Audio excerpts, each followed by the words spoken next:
Hey y'all, so today I'm painting a portrait using acrylic paint on canvas. The portrait is going to be of 70s country musician Waylon Jennings. I'm doing this painting for my dad. He loves Waylon Jennings. I start off all of my acrylic paintings with a pretty thick layer of paint in the background. This background I'm doing is like a really light sage green color. And then on top of that, I'm doing a kind of blocking off of the shapes and underpainting and burnt umber. And I'm using that pretty sparingly, and I'm doing wet on wet with the background just so that it gets blended in kind of and isn't very clumpy on the paint. The main thing to consider during this stage is kind of focusing on form and larger shapes. And when I say larger shapes, I kind of mean where the larger shapes are of light and where the larger shapes are of dark. I am kind of outlining some areas, but the main thing you want to consider is finding the areas of shadow and finding the areas of highlight. Now is definitely not the time to be focusing on details of any kind, and I'm keeping everything pretty loose. You can see here when I'm doing the face that it is extremely loose. And then I'm kind of just shaping out where the shadows are going to be on the face. Next, I'm going in, starting with my darker colors. So I'm using an ultramarine blue and burnt umber, mixing them together to make a shadow color that will mimic black. I don't really like to use black in my paintings until the very end, where there might be a very true black that I want darker than this mixture. The reason I like to start off with my darker colors and shadows first in the painting is because really they're in the back of the image itself. So I'll layer on my medium tones after I finish doing this shadow work, and then I'll go in with highlights last because that will be technically the top if we're talking about a 3D image of something. Another reason why I like starting with the shadows is because you get really the contrast of the image and the values down, which is arguably my favorite part and the most important part of a painting is figuring out value placement. And the underpainting that we did prior to this really helps with that. You don't want to lose your value and your contrast in a painting by starting off with mid-tones and then going in with shadows and highlights at the same time. You can do that, and I have done paintings that way, but this is far more helpful with keeping your values really contrasted and really interesting throughout the painting process. There aren't too many darker tones throughout the rest of the painting, so I'm just kind of doing a continuation of the underpainting for the arms and the chair at the lower part of the image. Next, I'm going in with midtones. I'm using pretty high contrasted colors just because I wanted it to pop. My photo reference of him, he has pretty warm tones in his face, and I wanted to exaggerate that a little bit when starting off with my midtones. So that way, after I'm mixing on the canvas and adding a bunch of stuff, a bunch of different colors, that kind of warm, orangey red will poke through a little bit. When painting in acrylic, I think one thing I've learned is just to add a lot of paint. Not too much, but add quite enough to where it won't be drying super quickly, especially if you're wanting to do a little bit of mixing on your canvas, which I've always preferred. When you have more paint, it dries really nice. It's not going to be that dry brush look where it's sparing. A lot of paint is really the key when beginning. So again, I'm working on my medium shadow tones and my medium highlight tones, I guess. Different values for everything. The shadows typically in a painting are going to be more cool toned. So I'm using a kind of warm gray, cool, I don't know, it's pretty neutral gray, I guess. There's some warmer parts of it and cooler parts of it for the shadows. And then for the highlights, I'm going super warm toned. I want them to be very exaggerated and kind of like a vintage feel to it where it's very warm toned. I go back and forth a lot, reworking the same areas of the painting kind of over and over again. But really that's not an issue. I like building up a lot of paint. I don't want it to be too sparing.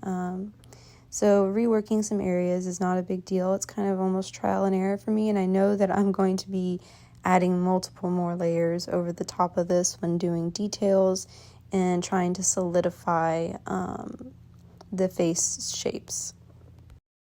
Now I'm going in with like some really bright highlight colors. I want to have these that are aiming towards the light source. So the light source in this image is kind of coming from the top right hand or top left hand corner, excuse me. And I'm making them almost yellow toned. Oh, again, very warm colors for my highlights, I think is what I wanted to do in this painting. And I did get carried away a little bit with some blending, as you can see, but I'm going to go in and add some of those medium orangey tones again.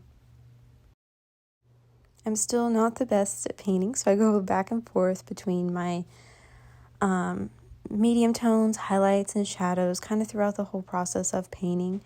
And that's really just helping me solidify the form and trying to get very precise highlights and shadows down. Maybe if I don't like something, I will blend it out and I will go in again after the paint has dried a little bit and work on another area.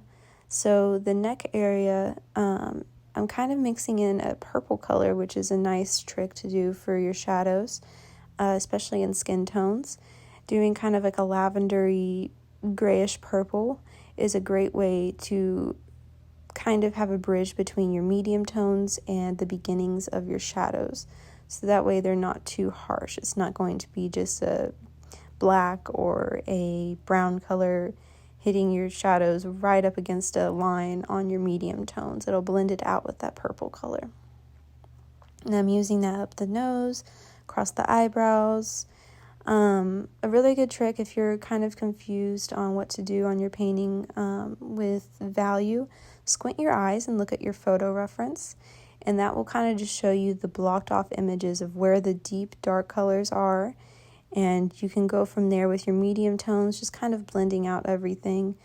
One thing I wish I would have done differently in this painting was not being so harsh with the outlines around the eyes. I wish I would have blended out more and made everything softer. But overall, I'm pretty happy with it from this point. As you can see, I'm really trying to chisel out the shadows in that jaw area and going back in with the purple to blend between the shadows and the lights.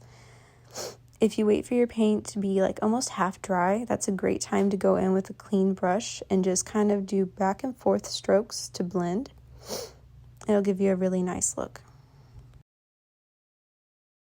One of the new things that I kind of learned how to paint, I guess this time, was facial hair. And again, when I squint my eyes, that gave me a good tone to kind of go over in the facial hair. So at the beginning stages, I started off with all the dark tones, and I'll go back and over that with like probably that purple color later, just so you're not freaked out about the facial hair right now. So I guess I'll just go ahead and introduce myself a little bit too. My name is Cameron. I've been painting for almost all of my life since I was a little kid, mainly self-taught. I did go to a couple years of art classes in high school. They were helpful, but honestly, I always kind of just did things on my own and watched YouTube videos. That was the most helpful thing for me to learn how to paint portraits, especially. I think trial and error. Just go for it and do it and learn from your mistakes. I'm actually going to be trying to get better at portraits. So this was the first in a series that I'm beginning. It's going to be 100 portraits. I want to do some painted portraits, some ink portraits, maybe some oil pastels. I'm starting off with kind of just like a realism, going off of a photo reference and trying to mimic it as best I can, with adding maybe a little bit more exaggeration in colors and contrast. But overall, I'm just starting this one out as a gift for my dad for Christmas. And then from there, I'll just go and pick somebody else. I've actually picked my next person. It will be Elvira, Mistress of the Dark. So that one will be for my mom. I'm starting off this series because I do want to get better at painting portraits, and I do want to potentially do that for income as well, and maybe do live wedding portraits. I just want to get faster at it, and that was my main purpose for starting this series. I'll also be making like little prints, wall art of each of these paintings that I'll be doing and putting them up in my shop. The best place to follow for updates is Instagram. I will be posting each of my paintings here as well on YouTube. Alright, so now I'm going in and kind of solidifying the major, I guess, big forms of details, blocking off some more of the eyes and the nose. I'm going in and adding the pupils now, adding the outlines of the eyes, the irises, even some of the darker tones in the eyebrows and the lips. The lips were kind of, I don't know, I thought they were going to be harder than they were, and I actually much got them down from the get-go. Your top lip color always is going to be a lot darker, so keep that in mind. It is better to solidify the bottom lip rather than the top lip. It looks more natural, and then usually you'll have a little shadow under the bottom of the lip. I'm going to speed it up a little bit here for the shirt. I'm going to be kind of mixing on my canvas a little bit for the bottom layer of paint on this shirt. So this is going to be the first layer that I do. I'm blocking off a little bit of the form there. I'll be going in again for another layer on the shirt. This is more or less kind of a second underpainting with just the values and colors that I wanted to specifically use in the shirt.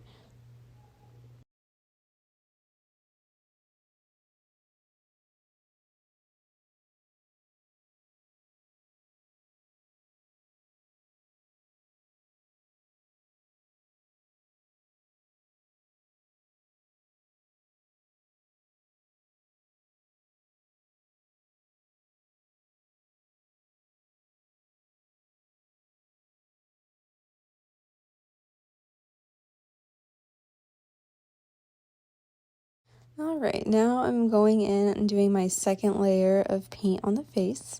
Now that I have kind of a solidified thing that I'm doing and I have the colors picked out. I did, after the paint dried, the colors were not what I wanted. I wanted it to be more vibrant, more warm in the highlights, and I'm just going to go ahead, and when I did that, I'm laying down the values that I want, the colors that I want, and then I'm mixing and blending on the canvas a little bit using various brushes, like maybe a clean brush to blend things together, doing back and forth motions. Going in now with some really nice dark colors and shadows that I wanted to be specific on the face, and then the highlights. Then blending that out with a dry brush. Again, I didn't love how I made the eyes so harsh. That was one thing that I didn't love about this painting, is I wish I blended out the eyes a little bit more and didn't do such harsh lines. And I think that if I were to do this again, I would want it to be not so defined. I think when we see things in person, the eyes are not so harshly defined, but again, I'm doing this for practice, so it isn't perfect, and I did learn some things from this painting. When I do the next one, I think I'm going to use oil paint next time. I haven't done an oil painting in a really long time, so I want to challenge myself with that. And also, I love the idea that you can just go in and blend and do wet on wet painting, which I like, and I'm always trying to get oil results with acrylic paint. And I guess my techniques and the way that I paint is probably more useful in oil rather than acrylic. The facial hair, I kind of was just going in with like the smallest brush I had and sparingly adding different tones of like hair strands. And again, on the hands, I'm doing a very similar process as I did on the face, just speeding it up a little bit because I did linger a bit on these and did struggle a little bit.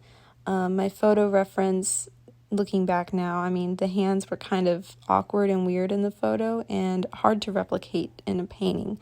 So that was definitely a challenge, especially because this hand on the top, the fingers are kind of curled under into the shadows, and so you can't see the fingertips at all.